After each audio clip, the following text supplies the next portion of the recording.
जो उपासक अनन्य चित्त से मेरा स्मरण करता है, मैं उसके लिए सहज हो जाता हूं, सहज प्राप्त हो जाता हूं। जिनको लगता है भगवत प्राप्ति बहुत कठिन है, अरे ये तो कहीं ब्रह्म ऋषियों को मिलते हैं, नहीं, ये इतने कृपालु हैं कि बिल्कुल सहज हैं। जो सहज हो जाए तो बहुत जल्दी मिल जाए। कहीं गाय चराने वाले को मिल जाते हैं, कहीं एकदम भोले भाले इनको ज्ञान ही नहीं है उनको भी मिल जाते हैं। एक बहुत ही भोला नवयुवक था, अढ़ैया नाम था उसका। अढ़ाई कहते हैं 2.5 किलो को। पहला आहार उसका 2.5 किलो का ही है, आगे आप श्रद्धा रखें तो और प्लस हो सकता है।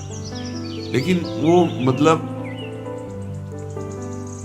घर में माता पिता पधार गए तो उसे कोई 2.5 किलो आटे की कौन रोटी बना के। थोड़ा जब उसके अंदर चेतना जागृत हुई तो जब कहीं ठौर नहीं मिलती तो संतों का आश्रम मिलता है। एक आश्रम में गए, उन्होंने कहा हमको नौकरी में रख लो, कोई सेवा में रख लो, तुम्हारा नाम क्या है? बोले अढ़ैया। बोले कोई नाम है? बोले गांव के लोग कहते हैं क्योंकि 2.5 किलो हम पाते हैं। तो 2.5 किलो? बोले तौल के 2.5 किलो आटे का जब हम रोटी पाते तब हमारी बाल भोग होता है। आगे कोई श्रद्धा करे खीर पूड़ी, पर 2.5 किलो अन्न चाहिए। तो कहा यहाँ भंडारा है, तू रोज 2.5 किलो क्या 5 किलो पावे, क्या सेवा कर सकता है? उनका जो आप सेवा बताएंगे सिखाएंगे वो हम कर लेंगे। उनका तुम गाय चराया करो। गाय भाई देखो, हमारा वैष्णव सिद्धांत है, तुम गाय चराने जा रहे हो, हम यहाँ से तुम्हें अमनिया दे दिया करेंगे, जंगल में तुम बनाओ और वही ठाकुर जी को भोग लगाओ, पाओ। बिना भोग लगाए पाने का विधान हमारे आश्रम से आपका नहीं बन सकता। बोले हमको तो कुछ आता नहीं भोग लगाना, क्या भोग लगाएं? तो कहा जब आप बना लीजिएगा, क्योंकि अब यहाँ 2.5 किलो तुम्हारे लिए अलग से बन करके जाए, तुम अपना बनाओ, जो जो चाहो भंडारी से कह दिया दे दिया करो, वहीं लकड़ी बीनो, वहीं बनाओ और गाय चराओ और ठाकुर को भोग लगा के पाओ। जितना मनावे आप पाओ। पहले दिन भोग मिला, बाटी बना, गरीब आदमी था, घर से तिरस्कृत था, वो सब जानता था। बाटी ऐसे उपला बीन लिए, बाटी बनाए, 2-4 आलू का भरता बनाया, 2.5 किलो आटे। उसने कहा गुरुदेव के ठाकुर आओ भोग लगाओ आके। बड़े बड़े ऋषि मुनि मंत्रों से आवाहन करते रहते हैं, सरकार पधारते नहीं, केवल भाव से भोग लगाते। वो इतने लीला बिहारी प्रभु आ गए, श्री राम जी। अढ़ैया ने आंख खुरक लगी ऐसी तो आंख खोल के देखा, नवीन मेघ काम अरविंदाक्ष सारंग धनुष धारण किए हुए सामने खड़े। कौन हो आप? राम जी कहते हैं आपने कहा गुरुदेव के ठाकुर आ, तो गुरुदेव तुम्हारे जो है उनके हम ठाकुर जी हैं। सही में आते हो तुम? आए तो गए, हम पाएंगे। बड़ी खुशबू आ रही है आलू के भरता की, तुम्हारी बाटी बनी हुई। गुरुदेव ने कहा तो भोग लगा के पाना, मतलब आप पाते तो हैं? नहीं सुना है। बोले नहीं पाते हैं, पर सबका नहीं पाते हैं। आप जैसे भक्त जब पुकारते हैं तो बिल्कुल कुछ नहीं जानता। इसीलिए हम कह रहे बड़े बड़े विद्वान और योगी जन रास्ता देखते रहते हैं। हरिवंश महाप्रभु ने इसीलिए लिखा है, मुनिमन ध्यान धरत नहीं पावत, करत विनोद संग बालक भट। ये विनोद करते हैं, प्रकट हो जाते हैं, बड़े बड़े मुनियों के जो ध्यान में नहीं आते। काश तो आप हमको ऐसे ही रखोगे, क्योंकि आप आ गए तो आप भी। तो प्रभु ने कहा जब तुम 2.5 किलो पा सकते हो तो हम तो 2.5 मन भी पा सकते हैं। बोले हमको ये पता नहीं था कि गुरुदेव के ठाकुर इतने भूखे रहते, पर आप अलग पत्तल में ले लो। अपने पूरे पत्तल में तुम आपको पाने दें? बोले भोग थोड़े ऐसे लगाया जाता है कि तुम अपना रखो, तुम अपना रखो। और बोले आंख मूंद कर तुम बैठो, जैसे तुम्हारे गुरुजी भोग लगाते हैं तो आंख मूंद लेते हैं, अब हम पाएंगे तुम्हें। तो आंख मूंद लिया, चलो भाई पाओ। सोचा एक आध बाटी पा लेंगे, बीच बीच में खोल के देखता जाता भगवान सब चाहे। भगवान बड़े करत विनोद संग बालक वट, हरिवंश महाप्रभु कह रहे, करत विनोद संग बालक वट, मुनि मन ध्यान धरत ने पावत। आँख खोला, बोला आज हमको भूखे रखोगे? बोले जानते हो तुम्हारे गुरुजी ने क्यों भोग लगाने के लिए कहा? आज एकादशी है, हमारे गुरुजी के यहाँ एकादशी रह जाती है, इसीलिए तुमको अमनिया दिया, वहां बनाना है नहीं। और तुम्हें रोज अमनिया देंगे, तुम रोज आओगे हम बुलाएंगे तो? अब आप बुलाओगे रोज तो आएंगे नहीं, हम रोज रोज आएंगे। बोले तो ठीक है, अगली बार से। बोले गुरुजी आपके ठाकुर जी आए थे, हमारी सारी बाटी खा गए, 5 किलो आज से हम ले जाएंगे, 2.5 किलो आपके ठाकुर जी के लिए, 2.5 किलो अपने लिए। बहुत हंसी आएगी। वहां कुंतलों का सब भंडारी का देखो, पूछने की जरूरत नहीं, जितना कह दे दो। 5 किलो के हिसाब से आटा के अनुसार भरता बनाने के लिए आलू वगैरह से सुबह से गाय लेके निकल जाता, जंगल में छोड़ दिए, उपला में ने आग लगाई, बनाया, तो गोले गोले रख करके, तो कोई समय तो लगता नहीं। आग पकी हो तो बहुत सुंदर बाटी बनी। बाटी बनाया, भुरता बना के, पत्तल बड़े बड़े जंगल के से। कहा गुरुदेव के ठाकुर पधारो। आँख खोल के देखा साथ में सिया जी। उसने कहा ये कौन है? बोले हमारी अर्धांगिनी है। तो कल क्यों नहीं बताया था आपने कि अर्धांगिनी भी है? ये भी पाती है? बोले हमारे जैसा है। जानकी जी बैठ गई, राम जी बैठ गए, बड़ा सकुच में, पर जानकी जी इतनी करुणा वात्सल्य बरस रही थी कि वो कुछ बोल नहीं पाया, बस देखा, ऐसे कहा पाओ गुरुदेव के ठाकुर। प्रभु आराम से, सिया जो खूब स्वाद बखान बखान करके पाए। वो आँख खोल कर देखता, आज भी हम 2.5 किलो अपने लिए लाए थे, लेकिन ये दोनों पा गए।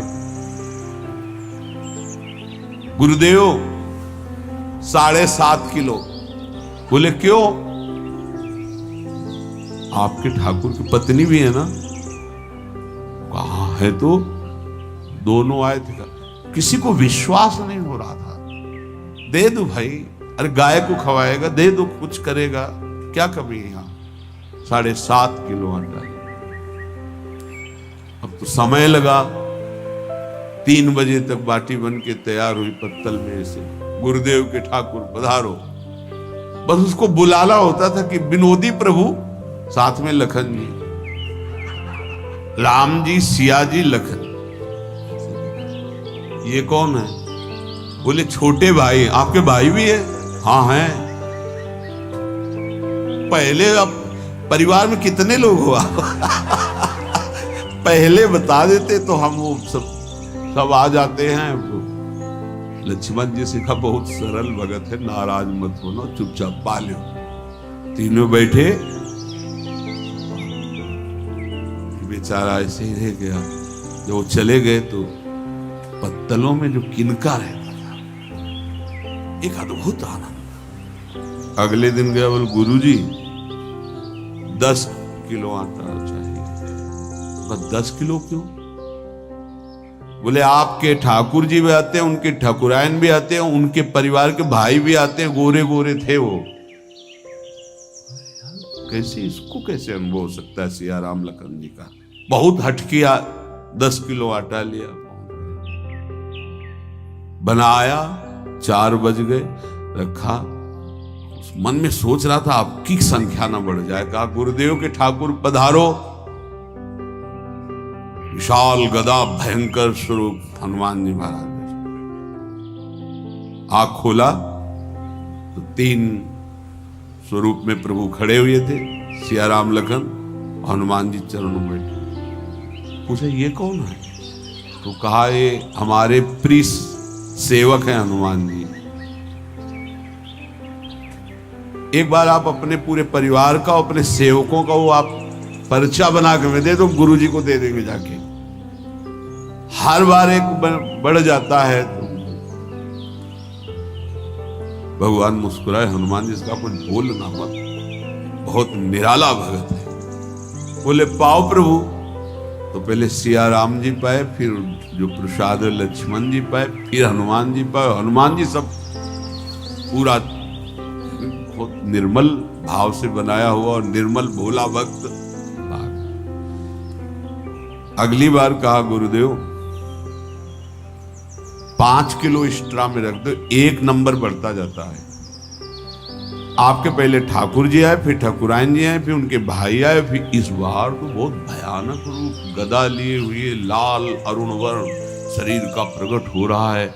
जिधर देखो कंचन वर्ण की कांति, मुख में अरुण वर्ण की कांति। हमने पूछा आपके ठाकुर जी से, तो उन्होंने कहा कि वो सेवक हैं। तो रोमांच हो रहा था कि क्या सही भगवान करुणा करके इसको दर्शन देते हैं।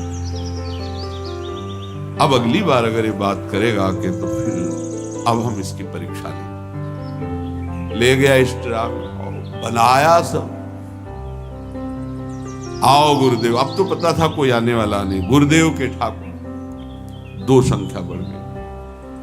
आंख खोल के देखा, कहा ये कौन है?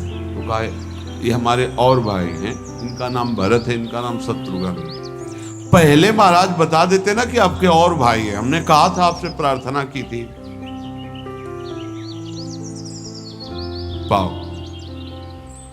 बचे नहीं ना वो, 2 संख्या ज्यादा। अगली बार गुरुदेव से कहा कि गुरुदेव 20 किलो वाली बोरी में भर दीजिए, अब हम दिन भर बनाएंगे क्योंकि आपके इतने ठाकुर हैं। आज गया लेकर सब ऐसे रख करके पत्तल डाल दिया और कहा गुरुदेव के ठाकुर पधारो, बिल्कुल नहीं बनाया।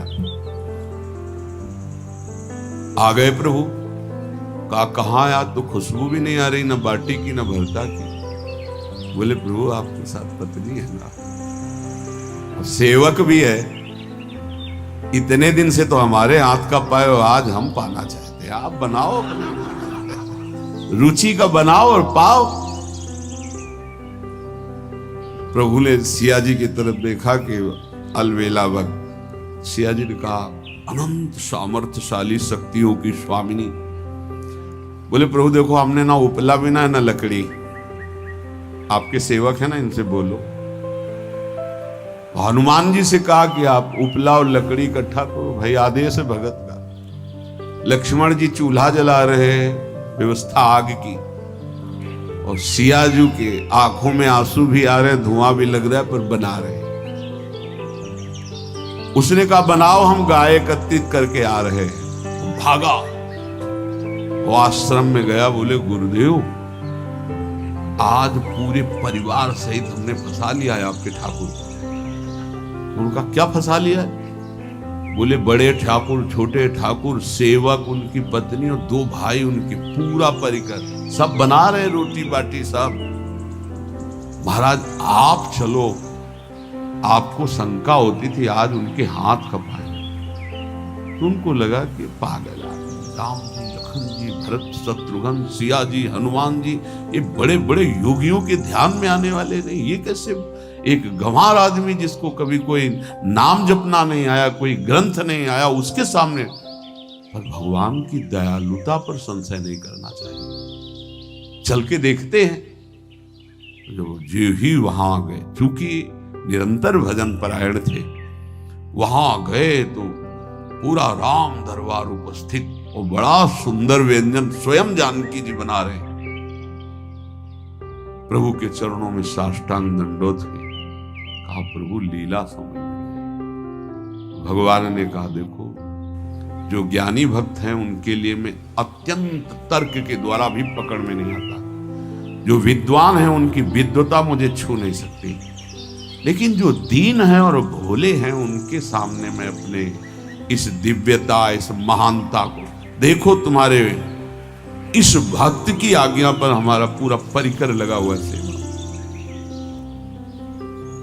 ठाकुर जी की कृपा से गुरुदेव का प्रताप, जो ऐसा सौभाग्य मिला। परोसने में दोनों गुरु और शिष्य, पाने में प्रभु। बाद में जब प्रभु ने पा लिया तो जानकी जी ने उच्छिष्टामृत प्रभु का लेके और कहा, देख आज तक तू मुझे देख नहीं पाया देखते हुए भी, इसीलिए कृपालु है। एक भक्त नाम जप कर रहा था तो एक देवी प्रकट हुई, तो उनका का तुम कौन है तू?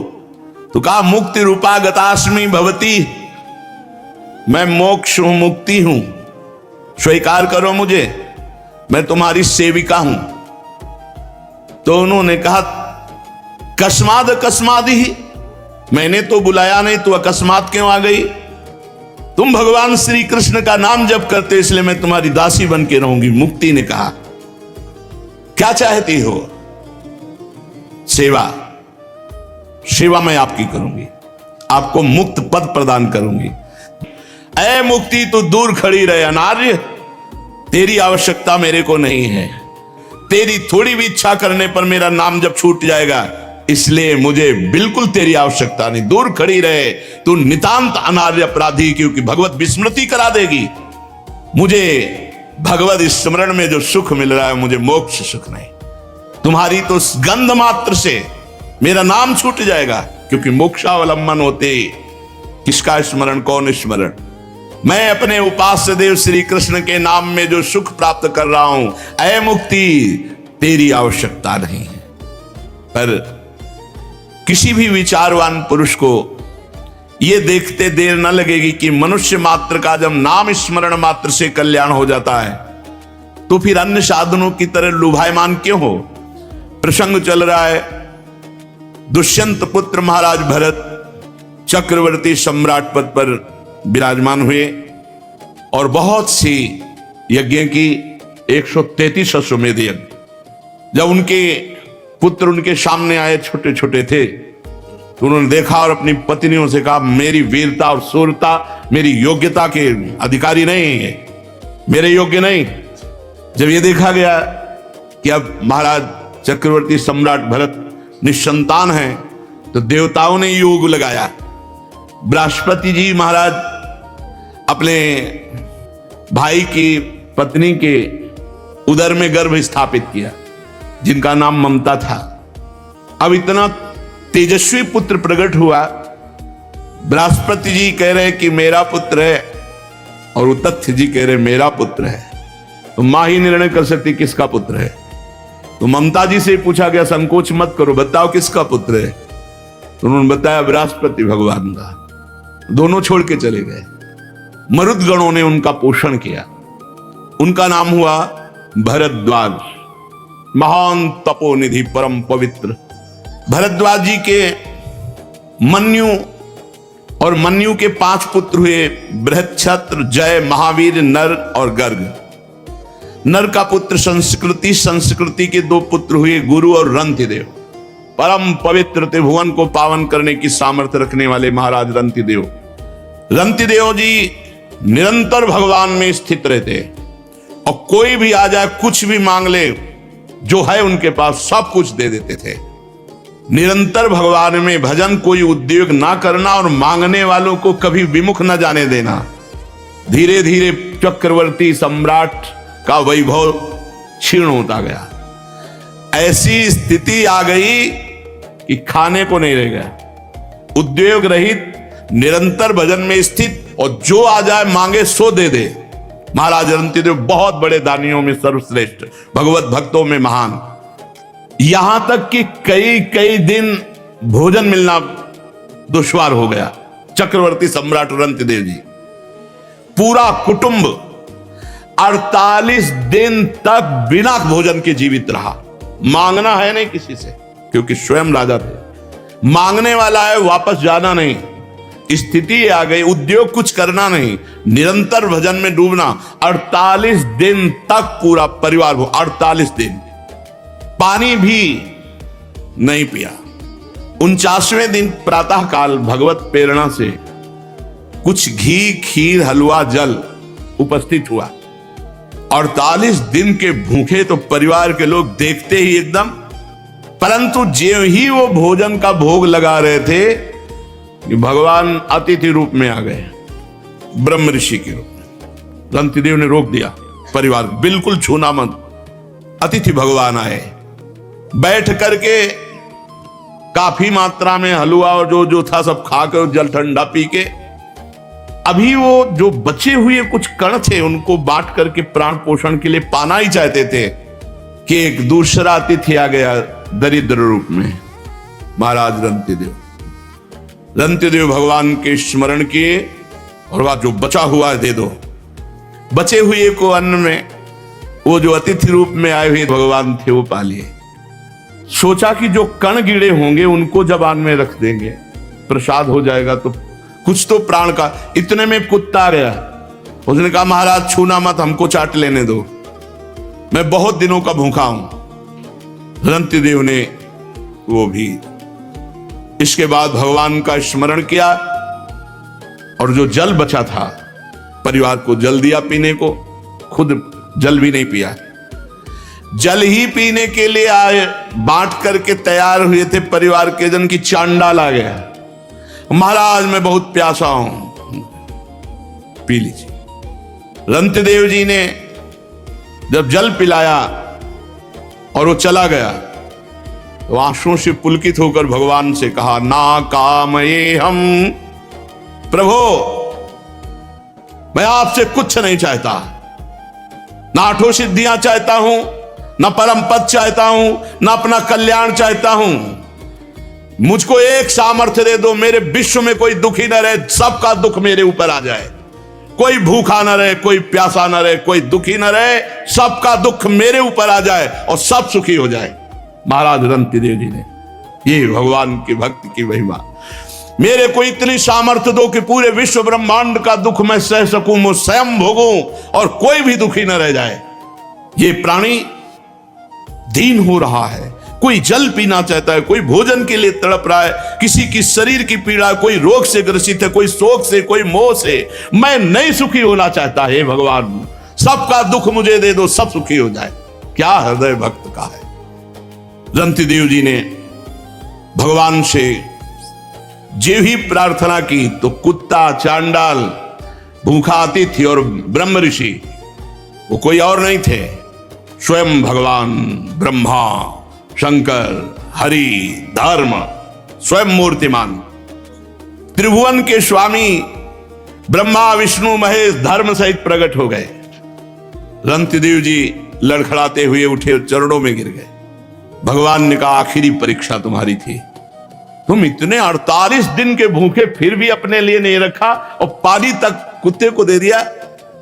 तुमने मुझे खरीद लिया भगवान, ये है निष्ठा, तुमने मुझे खरीद लिया, तुम जो चाहो प्राप्त कर सकते हो। उन्होंने कहा, प्रभु आप देना भी क्या चाहोगे, त्रिगुणमयी माया, उसका प्रभाव तो आपकी कृपा से हम जान ही चुके हैं कि मिथ्या है, मुझे नहीं चाहिए।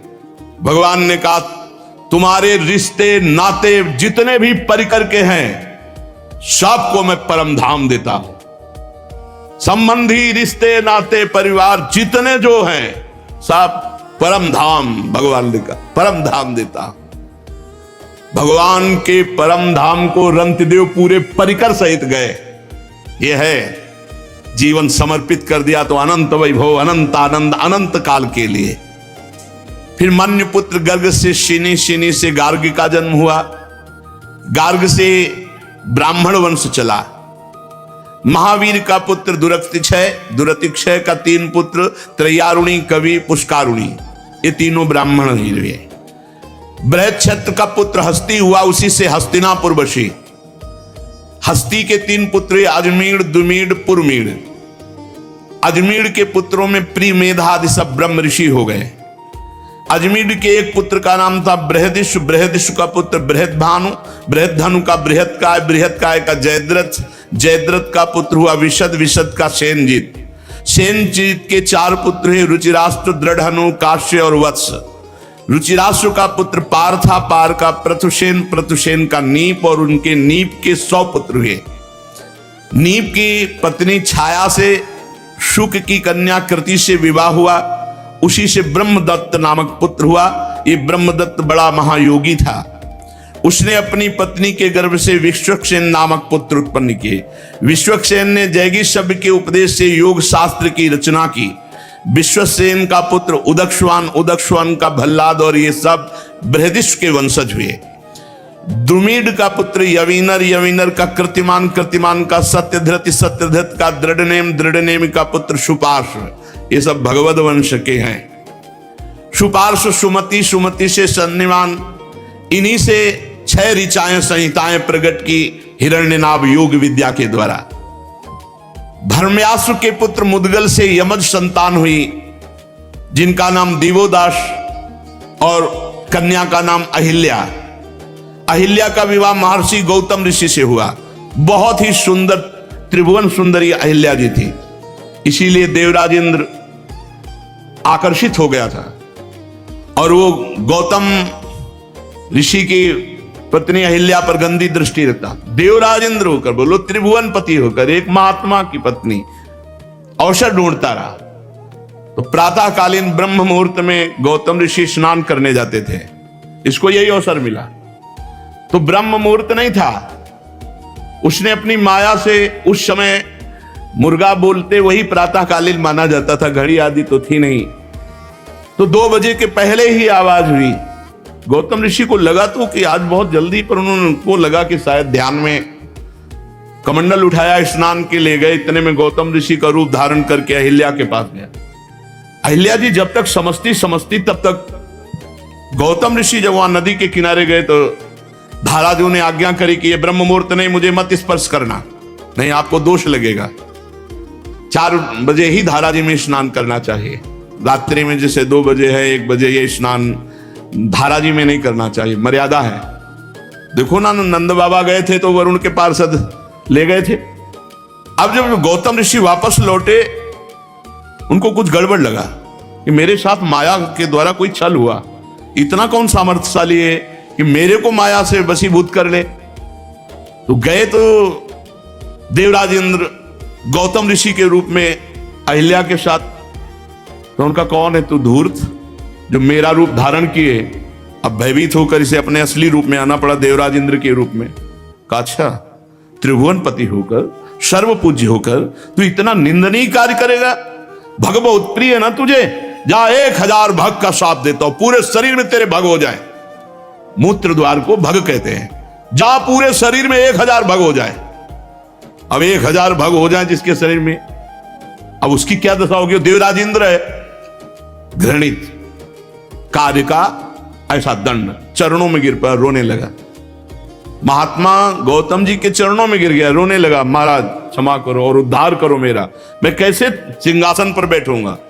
तो बोले तब तक भोगना पड़ेगा जब तक रघुवंश में रामचंद्र जी का प्रादुर्भाव नहीं होता, तब तक भोग।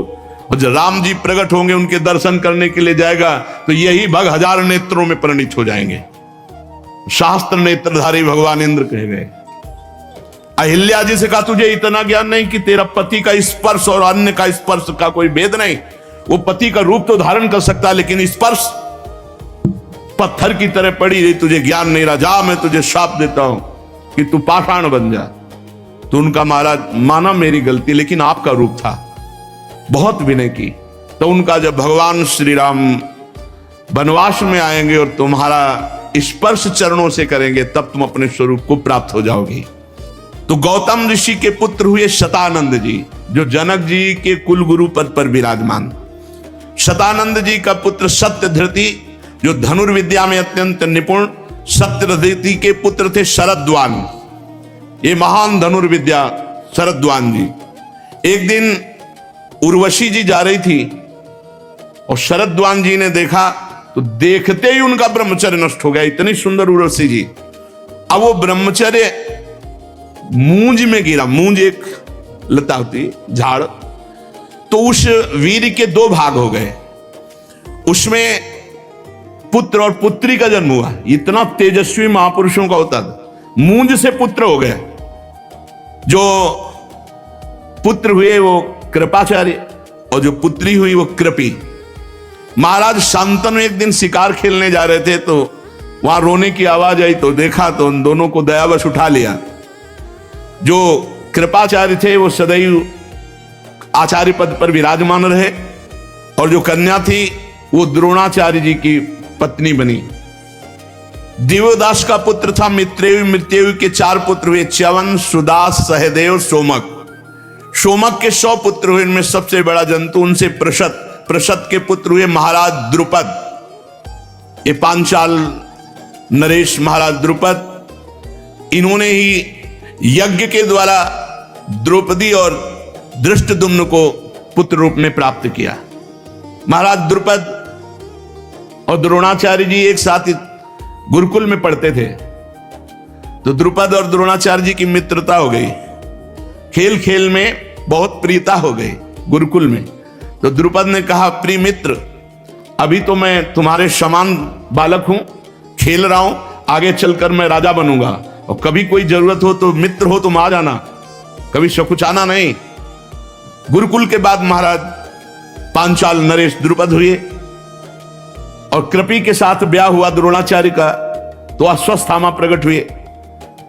तो द्रोणाचार्य जी को अब आवश्यकता हुई कि एक गाय हो जाए, थोड़ा खान पान की सामग्री हो जाए। बड़े तपस्वी ब्रह्म ऋषि, धनुर्विद्या के पारंगत विद्वान, याद आया द्रोणाचार्य जी को द्रुपद की बात, क्यों मेरा मित्र है। जाके दरबार में कहा, महाराज द्रुपद से कह दो तुम्हारे मित्र गुरुकुल के द्रोणाचार्य पधारे हुए हैं। द्रुपद ने कहा, भेजो सामने। तो ब्राह्मण ब्रह्म ऋषि का वेश, तेरी और मेरी मित्रता होगी। द्रोणाचार्य जी ने कहा, द्रुपद सावधान, मैं कोई ऐसा वैसा ब्राह्मण नहीं हूं, धनुर्विद्या का प्रकांड विद्वान हूं। अगर तुम अपने राज्य क्षेत्र में राजा हो तो मैं अपने क्षेत्र में इतना बलवान हूं कि तुम्हें रोक सकता हूं। अरे उनका जो कुछ चाहिए तुम ले ले और भिखारी यहां से बाहर हो। कहा, रहने दो, लेकिन मैंने तुम्हें मित्र माना है, इसलिए तुम्हें दिखाऊंगा कि मैं भिखारी हूं कि राजा हूं। गए तो कौरव और पांडव खेल रहे थे गुल्ली डंडा, एक गुल्ली कुएं में चली गई। अब वो द्रोणाचार्य जी गए, क्षत्रिय राजकुमार होकर ऐसे देख रहे, देख सींक उठाया, मारा ऐसे गुल्ली को उठा कर। सब, आप कौन है, आप कौन है? तो उनका, मैं तुम्हें धनुर्विद्या सिखा सकता हूं यदि भीष्म पितामह मुझे और मेरी संतान की रक्षा कर सके। जब भीष्म जी से राजकुमारों ने जाके कि ताऊ जी कोई ऐसा ब्रह्म ऋषि है जो ऐसा ऐसा किया, तो बोले द्रोणाचार्य हो सकते हैं। बाहर निकल के देखा द्रोणाचार्य, प्रणाम किया और कहा, राजकुमारों की भी इच्छा है और हमारी भी इच्छा है, हम कृपी सहित अश्वस्थामा का राजकुमार की तरह पालन करते हैं, आप हमारे राजकुमारों को धनुर्विद्या की शिक्षा दें। पारंगत किया कौरव और पांडवों को। परीक्षा में एक पक्षी टांगा वृक्ष पर और कहा, निशाना इसके नेत्र पे मारना है। युधिष्ठिर, तुम्हें क्या दिखाई देता है? तो उनका वृक्ष, पेड़ की डाल और चिड़िया। बोले, रख दे धनुष बाण। ऐसे सबसे पूछा, कर रख दे धनुष बाण। अर्जुन से कहा, तू बता। बोले, केवल नेत्र। बोले, वेद दे। वेद दिया। बोले, अब गुरुदक्षिणा, समस्त राजकुमारों से गुरुदक्षिणा। बोले, आज्ञा कीजिए गुरुदेव। बोले, ललकार करके द्रौपद को जाकर परास्त करके केस पकड़कर हमारे चरणों में डालो आकर के, जाओ। कौरवों ने कहा, पांडवों के संग नहीं जाएंगे, हम अकेले विजय प्राप्त करके लाएंगे। कौरव पूरा परिकर 100 का 100, और कोई सेना नहीं, क्योंकि कोई ये राजयुद्ध थोड़ी हो रहा था, गुरुदक्षिणा है। महाराज द्रुपद को पता चला कौरव चढ़ाई करने गए, विध्वंस मचा दिया। कोई साधारण योद्धा द्रुपद थोड़ी थे। भाग पड़े कौरव हाहाकार मचा के, और तैयारी फिट रखा था वो तो द्रोणाचार्य जी को पता था। भीम को गदा लेकर के रथ की रक्षा, दाएं बाएं नकुल सहदेव। सारथी से कहा अर्जुन ने कि जब तक हम ना कहें कभी किसी भी तरह घोड़ा पीछे नहीं हटना चाहिए। और बीच में अर्जुन खड़े हुए और अर्जुन के साइड में भाला लिए हुए युधिष्ठिर, 5 भाई। लाशें बिछा दी महाराज द्रुपद की सेना की, और जैसे सिंह गजराज पर चढ़ बैठे ऐसे जाकर अर्जुन ने छलांग मारी और द्रुपद को घसीटा, घसीट कर बंदी बनाया और द्रोणाचार्य जी के चरणों में डाल दिया और तलवार की नोक गर्दन पे रख दी। द्रोणाचार्य जी ने कहा, कहो मित्र, मैं कैसा भिखारी हूं, नरेश इस समय मैं हूं, क्योंकि मेरे शिष्यों ने दक्षिणा में दी है, दोस्ती स्वीकार। अब तो क्या, तो चरणों में पड़े। बोले जाओ आधे राज्य का कर देना और राजा नाम मात्र तुम रहोगे, राजा द्रोणाचार्य। द्रुपद का मुंह नीचा हो गया।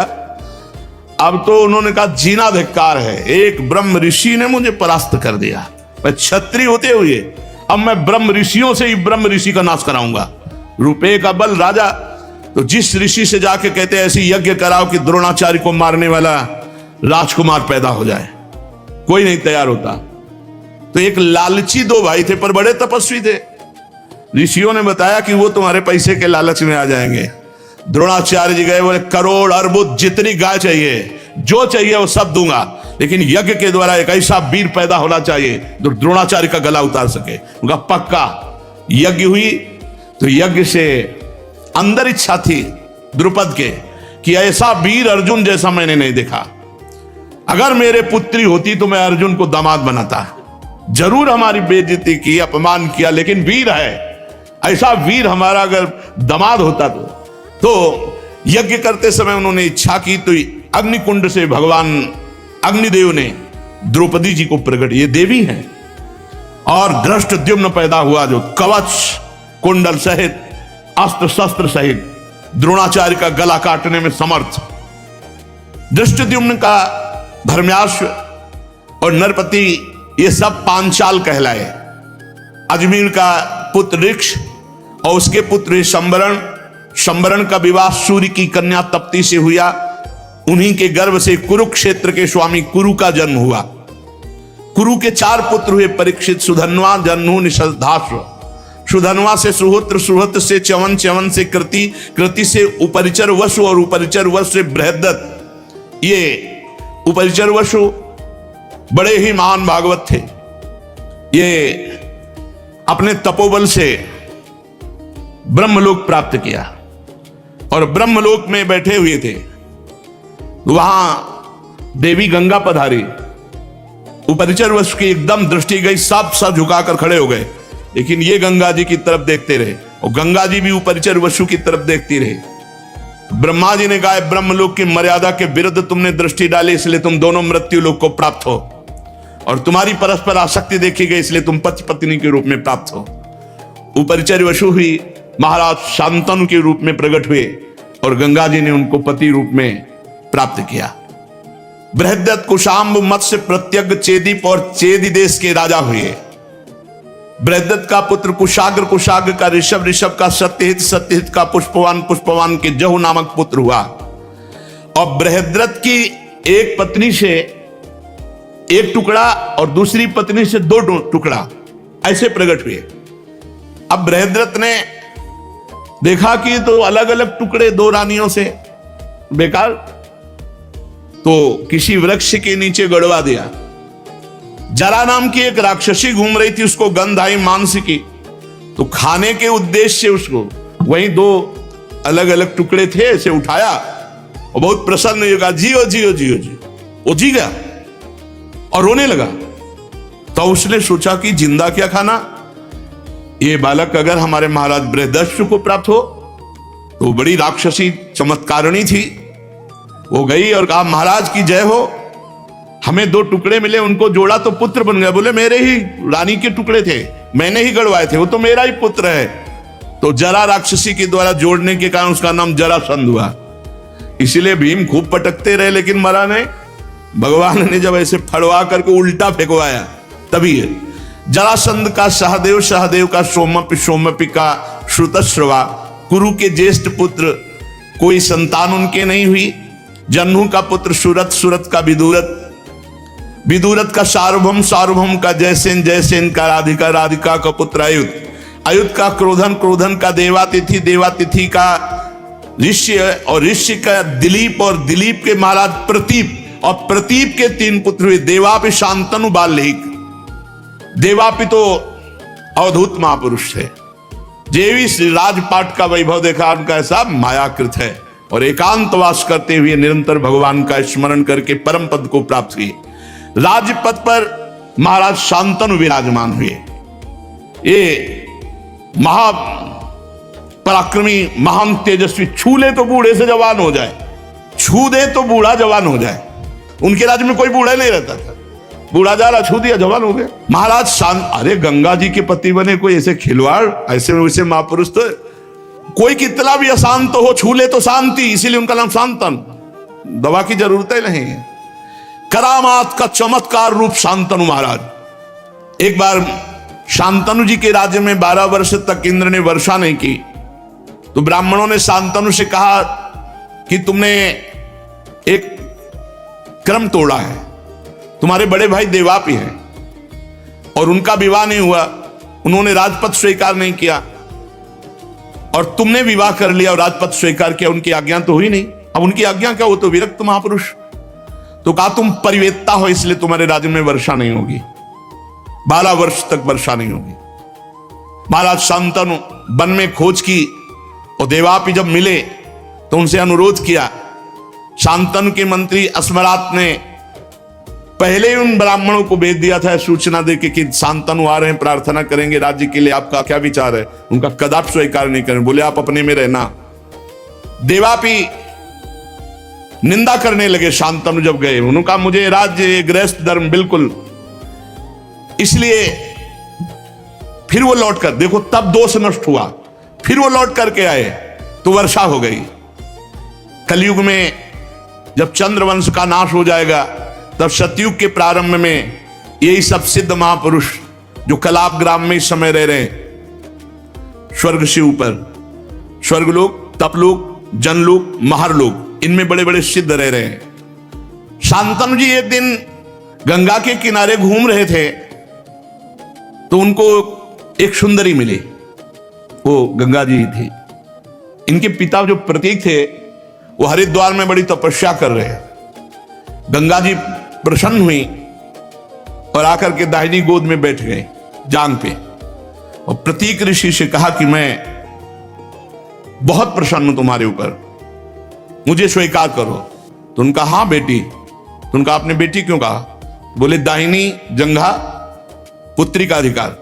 तो उनका मैं तो आसक्त चित्त होके आई थी। तो बोले मेरे पुत्र वधू तो मेरी पुत्री के समान ही रहोगी।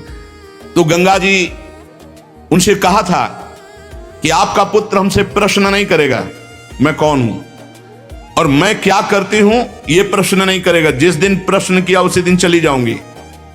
शांतनु जी ने देखा ही केवल गंगा जी को, इतना सुंदर गंगा जी, नजदीक गए और कहा चक्रवर्ती सम्राट महाराज शांतनु, आपकी दास्ता स्वीकार करता है, क्या आप हमारी प्रार्थना स्वीकार करते हैं?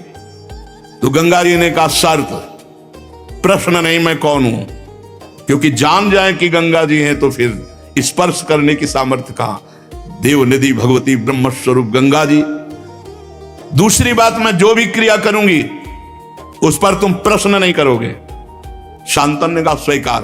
तो कहा मैं आपकी अर्धांगिनी बन सकती हूं। अब तो गंगा जी को रथ पे बैठा के लाए, पूरे हस्तिनापुर में आनंद की धूम मच गई। गंगा देवी तो रिद्धियां सिद्धियां सब महलों में लौटती। पहला पुत्र हुआ, सीधे उठाया और गंगा जी की धारा में जाके फेंक दिया। ये अष्टवसु हैं, भगवान वशिष्ठ जी के शाप से मनुष्य लोक को इनकी प्राप्ति हुई। विस्तार से चरित्र हैं, 2, 3, 4, 5, 6, 7। 8वें को जो उठा, कौन है तू? भीष्म जी 8वें, वही कौन है तू? अष्टवसुओं में वही। ऐसी मां तो मैंने कहीं नहीं देखा कि पैदा होते ही अपने पुत्र का वध कर दे, गंगा की धारा में फेंक दे। तू कौन है? ऐसी कैसी मां है तू? विकल हो गए महाराज शांतनु। गंगा जी ने कहा बस बस सावधान, तुम अब परिचय जानो, मैं ब्रह्मपुत्री गंगा हूं। हाथे जुड़ गए महाराज शांतनु। और मैं केवल साप के वशीभूत होकर आई थी, अब जा रही हूं और ये पुत्र तुम्हें पूर्ण ज्ञानी महात्मा बनाकर दूंगी। वो गंगा जी अंतर ध्यान। महाराज शांतनु ऐसे विरह में कि लग रहा था प्राण निकल जाएंगे। बस गंगा की धारा को देखना, गंगा जी की तरफ, गंगा जी की वही याद कि मैं जान नहीं पाया देवी गंगा हमारे पास इतने वर्षों तक रही। एक दिन वो धारा में देख रहे थे तो गंगा की धारा रुक गई, तो और प्राण की जो जिस धारा के सहारे था वो धारा भी गई। तो लगा रोक कौन सकता है, तो आगे देखा तो 9 किशोर बालक बाणों की बौछार से गंगा की धारा को रोक रहा। अरे राजकुमार, कौन हो तुम इतने वीर? तो उनका मां, क्योंकि पुरुष को देखा, बोले मां। सोई गंगा जी प्रकट हो गए। अब तो महाराज शांतनु, कालो ये तुम्हारा पुत्र है देवव्रत। ये विश्व के समस्त धनुर्धरों से, जैसे भगवान परशुराम जी समस्त विद्याओं में, समस्त कलाओं में, समस्त अस्त्र शस्त्र आदि में परम प्रवीण और सत्य प्रतिज्ञ महात्मा देवव्रत, ये तुम्हारा पुत्र है। ले जाओ, तुम्हारे यश का विस्तार करेगा। उनका देवी आपका सानिध्य, गंगा जी अंतर ध्यान। काफी तसल्ली मिली देवव्रत से, पर विकलता गंगा जी की, बहुत विकलता। वो सिंहासन पर नहीं बैठते, प्राय गंगा की धारा के किनारे ही या जंगल में ही भ्रमण करने में समय व्यतीत करते। एक दिन बड़ी सुगंध आई, तो उस सुगंध से खिंचते हुए शांतनु जी गए, तो देखा एक युवती नौका से लोगों को इस पार से उस पार ले जा रही। यद्यपि उनके शरीर में दुर्गंध रहती थी मछली की तरह, मत्स्यगंधा, लेकिन भगवान पाराशर जी ने सुगंध प्रकट की थी।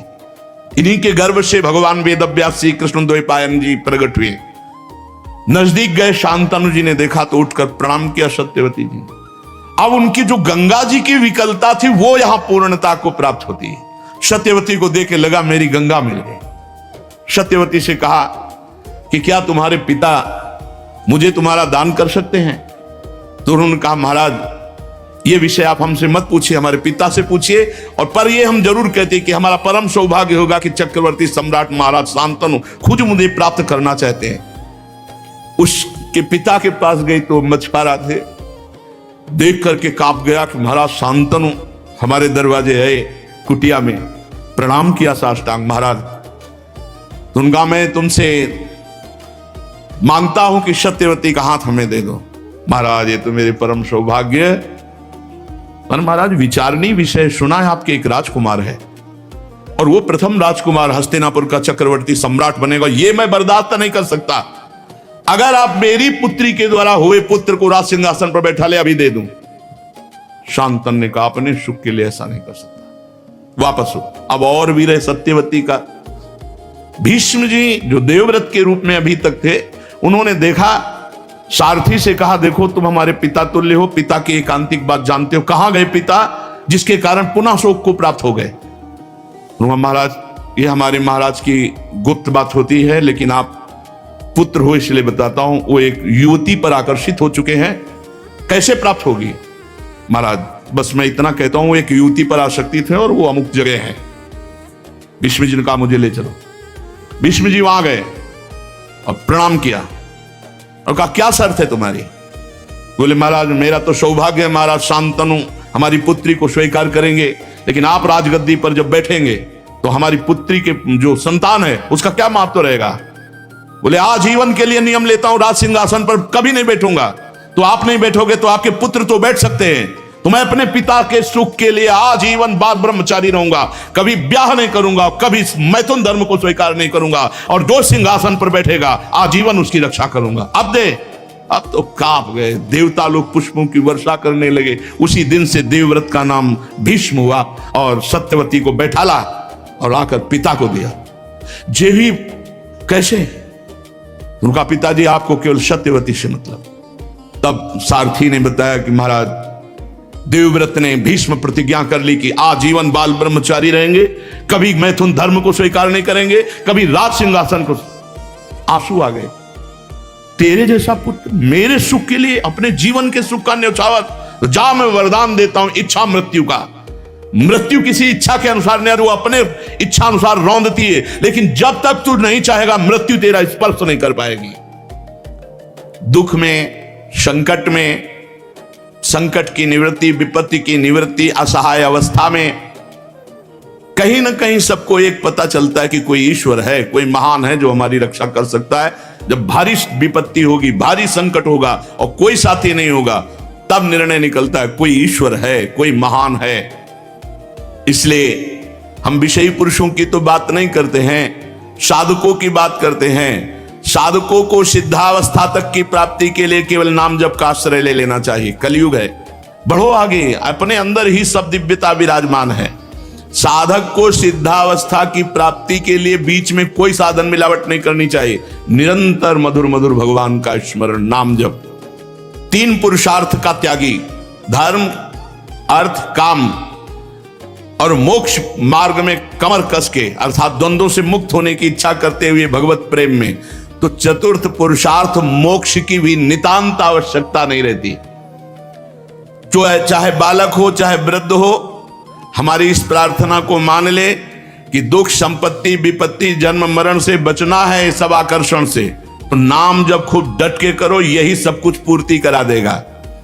वैसे तो किसी भी रूप में लिया हुआ नाम मंगल ही करेगा, पर दिव्यता में प्रवेश पाने के लिए गुरुमुख से निकला हुआ नाम स्वीकार करें। बहुत जोर का गुरु ने कह दिया राधा जपो, बस हम पकड़ लिए राधा जपे, बस इसी से हो जाएगा। वैसे हर नाम मंगल करेगा, पर नाम की दिव्यता में प्रवेश पाने के लिए, देखो महापुरुष के मुख से नाम सुनने के लिए हमने भक्तों के पावन चरित्रों में सुना, किसी कबीरदास जी ने देखा कि रामानंद जी तो ऐसे उपदेश देंगे नहीं, और हम मन से उनको गुरु मान लिए, तो रोज प्रातःकालीन गंगा स्नान करने काशी में जाते, घाट में सीढ़ियों पर लेट गए, अंधेरा था, जो ही चरण पड़ा भगवान रामानंदाचार्य जी का, तो उनके मुख से सहज में निकला, अरे बेटा राम राम, कहा गुरुदेव राम राम, बस सिद्ध महापुरुष हुए कबीरदास जी।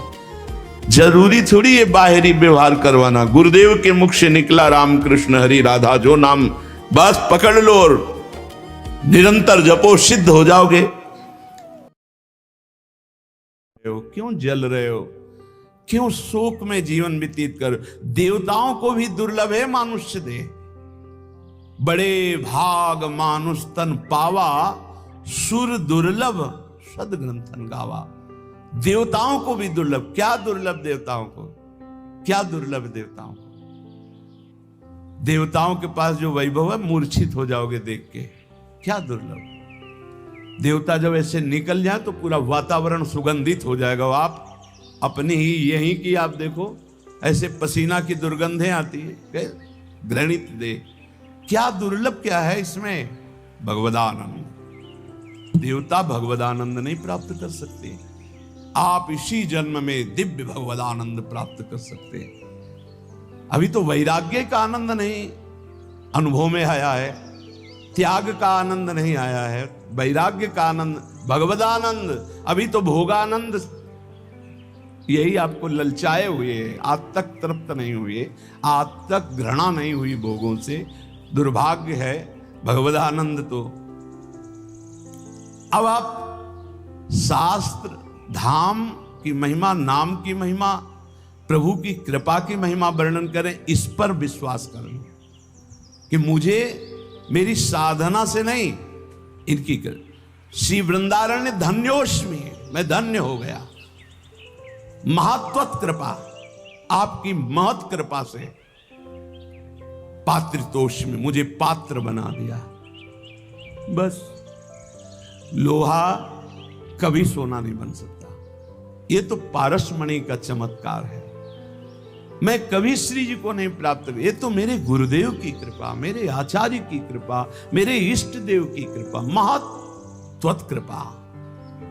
पात्रोष, मुझे पात्र बना दिया, वो बनाते हैं पात्र, छू गया तो लोहा सोना बन गया। ये तो हम ये न दत्तो, मुझे वो दिया जो विधि ब्रह्मा सुख परमहंस सुखदेव जी, सनकाद्यर्थनीय, सनक सनंदन सनातन सनत कुमार स्ववासा, आप में अखंड वास की याचना करते हैं, मुझे वो दे दिया। जो रज शिव सनकादिक याचत, सो रज शीश चढ़ाऊं, किशोरी तेरे चरणन की रज पाऊं। हे वृंदावन धाम, हे युगल किशोर, अब मेरी वृत्ति आप में ही निरंतर स्थित रहे, गौर श्याम जोरी, ऐसी कृपा कर दो, मैं धन्य हो गया हूं। आप ध्यान से सुनना, श्री वृंदाटवी कोटि मात्र परम स्नग्ध स्वभावे रमे। 3-4 बार दर्शन हुए। एक वृद्ध महान भाग्यशाली के कृष्णा शरणम में से कुछ। तो एक दिन दृष्टि में दृष्टि मिली, दिखाई दिया कि कृपा होने वाली है 2-4 दिन में। वह बाबा राधा राधा जपा करो, कोशिश करते जप नहीं पा, राधा राधा। और आप निश्चिंत रहो बाबा, वृंदावन में हो ना, आंखों से आंखें मिल रही ना, तो ये आंखें बिकी हुई है, ये आंखें किसी और की दिखाई देती है, इनमें पुतरी किसी और की है, ये ध्यान रखना। ये आंखें किसी और की, इनमें देखता कोई और है। पक्का समझ ला। कल जब गए तो इंतजार हो रहा था कि वो पधार गए, हो गया काम।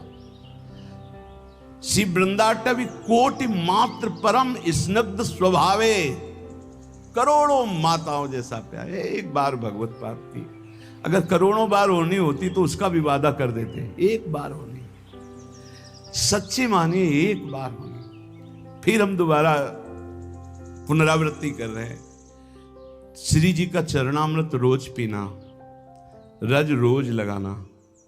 धाम में नहीं वास हो रहा है तो रोज धाम का एक बार परिक्रमा या चिंतन जरूर करना, और जितना बन सके उतना राधा नाम जपना। 24 घंटे में सोने से जगने से सोने तक हर समय को भगवत अर्पित करना, पक्का भगवत प्राप्ति हो जाएगी। मान लो हमारी बात। पर जैसे हम प्रभु को कोई गंदी चीज का भोग नहीं लगाते, ऐसे कोई गंदे आचरण हम अपने प्रभु को समर्पित नहीं कर सकते। तो हम गंदे आचरणों से बचें, कुमार्गगामी प्रवृत्तियों से जहां तक हो सके हम बचें। भगवत प्राप्ति बहुत सरल है, इसलिए सरल है कि माया बहुत कठिन है। तो भगवत प्राप्ति कठिन रख दी जाए तो दोनों कठिन हो जाएंगी ना। एक सरल रखा जाता है, एक कठिन। वैसे भी बिजली के तार में नहीं रहता है कि हाँ ठंडा गरम, बिल्कुल मालूम ठंडा गरम। अगर दोनों गरम गरम हो तो शायद नहीं चल पाएगा ना, दोनों ठंडा। भगवत प्राप्ति बहुत सरल है, लेकिन उल्टा बोला जाता है कि भगवत प्राप्ति बहुत कठिन है। माया की प्राप्ति कठिन ही नहीं, अत्यंत कठिन है। कितने जन्म हो गए हमें इस माया के प्राप्त करने के लिए भटकते हुए। है हाथ में, बोले है बैंक में इतना है, इतना इतना, मरोगे फिर बताना कितना है। हर बार लुटते चले गए, कभी माया हाथ नहीं आई। और आज अगर 10 बार राधा बोला है तो तुम्हारे हाथ में 10 बार राधा नाम है। बोलो ये सरल है कि वो सरल है? दिन भर प्रपंच बोलते रहते हो, माया का तुम्हारे हाथ कुछ नहीं लगेगा। और दिन भर एक दिन सुबह से शाम तक कीर्तन कर लो, तुम्हारे उद्धार के लिए उतने कल्याण काफी कर देगा, उतने कर देगा। ध्यान रखना, ये बात पे विश्वास मान लो। एक बार कहा था सत्संग में, 24 घंटे में 24 मिनट हमें दे दो भाई। 24 मिनट रोज, अगर 24 मिनट तुम राधा राधा बोलोगे, भगवत प्राप्ति पक्की हो जाएगी। कितना सस्ता है। हमारी बातों पे विश्वास नहीं करते, नहीं तो खूब भजन शुरू हो जाए। किसी किसी को लगता है भगवत प्राप्ति भगवत प्राप्ति भगवत प्राप्ति लगे रहते, यही जरूरी है, नहीं तो फिर भटक जाओगे, फिर भटक जाओगे। 83,99,999 योनियां, एक एक योनि में लाख लाख प्रकार के जीव भटकते घूमोगे। इसीलिए बार बार हम रोज यही चर्चा करते हैं, एक बार कमर कशो, इस जन्म में भगवत प्राप्ति कर ले। वृंदाटवी कोटि मात्र परम स्निग्ध स्वभावे, करोड़ों माताओं से बढ़कर प्यार वृंदावन करता है। कैसे बताएं? परोसा हुआ भोजन है वृंदावन का आश्रय, परोसा हुआ। न सामान लानी, न सिलेंडर, न चूल्हा, न बनाना, न बर्तन, परोसा हुआ बस पाले। मान लो हमारी बात। वृंदावन का आश्रय, आचार्य शरणागति का मतलब परोसा हुआ प्रेम पदार्थ। बस पा लो आप नाम बाणी, जहां श्याम श्यामा तहां पा लो ये नाम बाणी प्रसाद। साध्येर नित्य विचार्यमाण परमाश्चर्य प्रभावे पदम। आहा, जो वृंदावन का आश्रय लेकर शरणागति लेकर वृंदावन रसोपासना का भजन करता है, तो कह रहे हैं कि परम आश्चर्यमय पद की प्राप्ति होती है, जिसकी आकांक्षा रमा, शिव, ब्रह्मा और बड़े बड़े ऋषि मुनि देवता गण भी नित्य याचना करते रहते हैं। अब आप कहोगे कि कहां याचना करें, तो आपके पास दृष्टि नहीं है, सच्ची मानिए। आप उस धाम में बैठे हैं जो बड़े बड़े महत्पुरुष याचना करते हैं कि मुझे यहां वास मिले। 60,000 वर्ष तक ब्रह्मा जी ने आराधना की कि गोकुल की कोई लता गुलमौषधि बन जाए। उद्धव जी ने याचना की वृंदावन की कोई भगवान शिव आदि याचना करते हैं कि मुझे श्री स्वामिनी जी की चरण रज में अखंड वास मिले, किशोरी के चरणारविंद की रज मिले। कितनी हम पर कृपा हुई कि हमें तो मांगना भी नहीं आता था, श्री जी ने दे दिया। अपने दासों को सदा अति उत्तम परमाश्चर्य में पद प्रदान करने वाली वृंदाटवी करोड़ों माताओं से भी बढ़कर वात्सल्य प्रदान कर दुलार करने वाली है। देखो माता का दुलार कैसा होता जानते हो? एक किसी बालक को लाख लोग दोषी ठहरा दे और यदि एक संत कह दे तो लाख लोगों की बात न मानकर संत की बात मानी जाए, और यदि 10 संत कह दें तो फिर पक्का ही हो जाता है, और अगर गुरुदेव कह दें तो फिर तो संशय नहीं होता। लेकिन मां का इतना बड़ा विशाल हृदय होता है कि पुत्र के पक्ष में रहेगी, न 100 के, न संत के, न गुरुदेव के। ये मां का स्वभाव होता है, वो रहेगी अपने बच्चे के पक्ष में। और करोड़ों माताओं जैसा वात्सल्य हो तो वृंदाटवी प्रभाव सुनो अपनो ही गुण देत, जैसे बालक मलिन को मात गोद भरे। यदि वृंदावन का आश्रय है, रज रानी शरीर में चरणामृत पीते और ठसक है प्यारी जू के चरणारविंद की, ए कल्याण परम पदे। बहुत मस्ती से हम कह रहे मान लो हमारी बात, बस ये पकड़ लो, नहीं पकड़ में नहीं आएगी। अंतर की वृत्ति प्रभु में जुड़ जाए, अपनापन हो जाए, स्मृति अखंड जुड़ जाए, वो धाम से, नाम से, रूप से, लीला से अंतर की वृत्ति, हमारा सारा भाव सत्संग का अंतर की वृत्ति से रहता है। तुम पौशाला खोलो, औषधालय खोलो, बड़ी व्यवस्थाएं सब करो, ये सुकृत है, सुकृत पुण्य एक झटके में खत्म हो जाने वाला है। ना दान लेने वाले ब्राह्मण की गऊ आ गई, दान दे दिया, वापस नहीं दे पाए तो गिरगिट बन गए, एक झटके में खत्म होने। एक वैष्णव निंदा सारे तुम्हारे पुण्य खत्म कर देगी। लेकिन अंदर बोले राधा, इसको कोई नहीं खत्म कर सकता, ये अविनाशी हो गया। अंदर बोले कृष्ण, ये अविनाशी हो। एक कृष्ण नाम, एक राम नाम, एक राधा नाम, एक शिव नाम, एक भगवान नाम, ये तुम्हारे जीवन की धारा को परम प्रकाश में पहुंचा देगा। मान लीजिए प्रायः मन को नाम जब अच्छा नहीं लगता, और बाहरी व्यवहार चाहे जितना बड़ा धार्मिक करवा लो, सब में राजी हो जाएगा। और जब कोई परिचय देता है तो बाहरी परिचय देता है अपने को, बाहरी परिचय, मैं अमुक जगह का अमुक हूं, अपना 2-4 लोग होते हैं सब ऐसा, ये तो इतने दिनों से, ये नहीं इतने दिनों, ये सब है बाहरी। अंतर में कहां हो आप? आपकी स्थिति अंतर की वृत्ति कहां है? साधना बाहरी अंतर की वृत्ति को प्रकाशित करती। अंतर की वृत्ति में अगर आप नहीं हो तो बाहरी इन सबसे बहुत बड़े बड़े धोखा खा जाते हैं इस बात से। दूब का रस पीने वाले, वलकल की लंगोटी लगाने वाले, 60-60 हजार वर्ष समाधिस्थ रहने वाले दुर्वासा जी को लगा रानियों के बीच में रहने वाला है चक्रवर्ती राजा अम्बरीश, भला हमारी समानता क्या कर सकता है। अम्बरीश जी का आंतरिक बहुत ऊंचाई पर इस चिंतन था। सावई मनः कृष्ण पदारविंदयो, ये बात बहुत बड़ी होती है। प्राय जहां लिखा पढ़ी होती है या बताया जाता है वो सब बाहरी बातें बताई जाती है। ये कोई बता ही नहीं सकता कि रात्रि में बैठ जाते हैं और 8-8 घंटे केवल रोते रहते हैं, क्योंकि वहां कोई देखने वाला नहीं होगा और रोने वाला बता ही नहीं सकता है। और इसी से भगवत प्रेम से ही सब स्थितियां जागृत होती, सब दिव्यताएं होती। ये बाहरी दिखावे में मत, बाहरी ये कुछ बोल, तुमसे पूछा जाए तुम कौन हो तो बोलने की हिम्मत न रह जाए, यही उत्तर है तुम्हारा। यहां तो पूछा ही नहीं जाता है, अपने आप सब बताते हैं ये अमुक ईश्वर है, अमुक ईश्वर है। लगते हैं ईश्वर, लगते हैं सीधे ईश्वर लगते हैं। दास बनना तो बहुत बड़ी बात है। दास तो कोई महापुरुष ही बोलता है, नहीं सब ईश्वर ही बोलते हैं अपने को। ईश्वर से नीचे कोई नहीं बोलता।